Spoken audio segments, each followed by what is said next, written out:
The VoiceBox. Powered by NuSummit. Stories that inspire, orchestrating outcomes.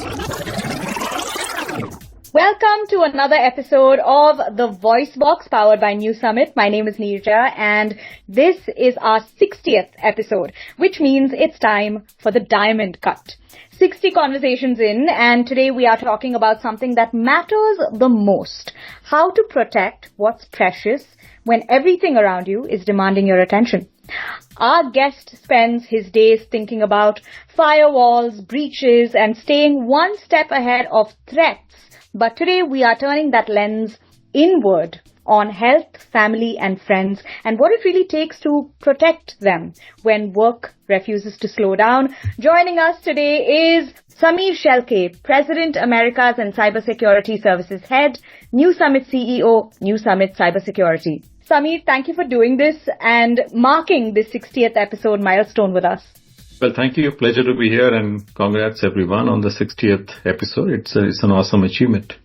Absolutely. Samir, we have a lot to learn from your career, but probably even more from the way you balance that with the things that matter most to you, right? In your line of work, a firewall keeps threats out, but what is the biggest threat you've had to keep out of your personal life? Well, I guess the biggest threat in many ways for all of us is complacency in some ways, which basically is ignoring things which matter. And those things could be to do with work, it could do with health, it could do with family or what have you. But essentially, we're all smart enough to be aware of what is important, but complacency builds in where we tend to ignore things, knowing how important they are and what bad could be. So I think as we grow in our careers, that's the biggest important thing to look out for. That's a great answer, and that's very true. It's also something that creeps in when you talk about taking care of your health, right? Yep. Is there a health habit you protect no matter what? One that survives even your busiest weeks and one that you are not at all complacent about? Right. So health means two things, right? I mean, health means health in a physical sense and also in the mental sense. And those two are connected but different things. And hence, whether I am at work or traveling or what have you, I'm always conscious of those two things. It's not to say that I can do things for my physical and mental health every day, but being conscious of it and making sure you take time off to do both or either of them is super critical. And it could be small things, And I have obviously a physical health routine, but let's say I can't follow that, then how it replaced by a simple walk or things like that. I have a mental routine which I follow, which takes my mind off and relaxes me. And if I can't do that, then it could be reading a book or something else. But being conscious of those two things is super critical, and one should not miss that. It should be as natural as breathing or talking. Yeah, very true. Now, the thing that ties all of this together and makes it all worthwhile, I would say, is family, right? So Is there a family ritual that you never miss? Well, I wouldn't call it a ritual, but first of all, I completely agree that, family is the most important thing. It's not work, not anything else. We do all of it for the family. And it's not a ritual, but one thing is that if I ever get a phone call from any of my family members, and no matter what I'm doing, whether it's a client presentation, whether it's a board presentation or something I'm doing, I will always answer the call.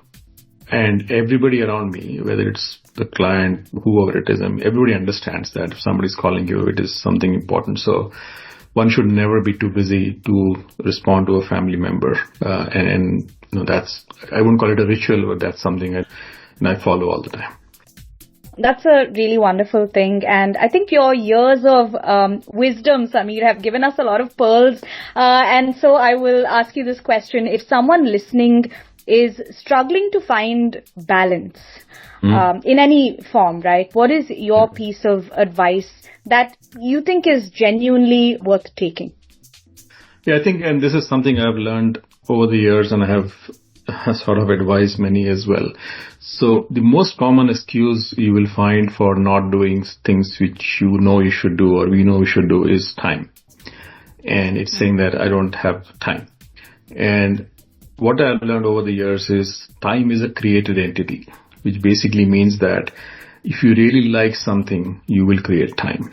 Examples could be you really like to see a movie or a sport, you will find time to do it. You like to talk to someone, you will find time to do it. So I think time is created. It's not static. And I think that's one thing we should learn. We should never give time as an excuse to not do anything. So that's point number one. Point number two is what I call compartmentalization, which is one tends to mix up multiple things, mix up family issues with work issues with family, all of that with your own mental health or physical health or whatever. One needs to compartmentalize. When you're at work, focus on work. When you're with the family and kids, just focus on that. Compartmentalization helps. In fact, even within work, that helps. If you are handling a customer, focus on that. If you're doing some research work, focus on that. I mean, mental compartmentalization is the second thing I've learned over the years and benefited from. These are great takeaways, Samir, and there is a reason why they say make time for something. It is possible to create. Samir, it's our 60th episode, and as you know, diamonds are made under pressure, so it's only fair that we put you under some pressure with a rapid fire round to mark the occasion. Are you ready for this? Sure thing, go ahead. The rapid fire round. What's one healthy habit you've stuck with for years? Exercise. I make sure that I find time to do some sort of exercise, whether it is tennis, yoga, or what have you. And over the years, things happen, like we get injuries or whatever, but there's something always one should do. And I think one habit I've always maintained is having some sort of physical exercise. Super. What's one thing your calendar should have more of? Well, all of us will say time, right? So we'll always say calendar has more time, but you don't need a calendar really. I mean, it just comes naturally to you. I mean, switching off some stuff, switching on to some other stuff and spending time with kids or what have you. I think just making sure, again, goes back to my compartmentalization comment that we have to create those compartments is the most important thing. That's fair. What's one thing that instantly helps you reset after a stressful day or instantly makes you a little happier? My dog. So I think when I spend time with her, I mean, I guess anything in the sense which gives you happiness, whether it is your pets, your hobby, your kids, your spouse, whatever. I mean, I think those kind of things one look forwards to and instantly normalize this thing. And everything is a transaction. There's a bigger purpose to what we are at and what we are supposed to do. So these small things help things reset. Yeah. Yeah, for sure. And since your dog has entered the chat, Samir, do tell us more. Sure. Her name is Smiley. She's a rescue dog. So we got her from a shelter and she's been with us for almost 8-9 years now. And the rules of family, I always say, I have two daughters, one with 2 legs, one with 4, and the 4 one rules the family. That's really sweet. Okay, finally, complete the sentence. The best investment I've ever made wasn't financial. It was doing the right thing. You know, one of the things I did mention to you earlier on was mental health as well, right? And, you know, mental health sometimes is construed only as meditation or whatever, you know, but it's also about the comfort you get by doing the right thing to help somebody out. And I think and that's not for gratitude or getting some brownie points out of anyone. It's more that self-satisfaction you get when you do something for someone and get that happiness. And I think that's the biggest investment one could make. Yeah. Thank you for sharing that with us. And thanks for stopping by and celebrating this episode with us, Samir. We really appreciate you being so generous with your perspectives. So thank you. Thank you so much. And congrats again. I mean, 60 is amazing and keep going and we'll all learn and get better with it. Thank you so much. Definitely. And to all of you listening, thanks for tuning into our 60th special episode, our diamond cut of this podcast. Catch you next time. The VoiceBox.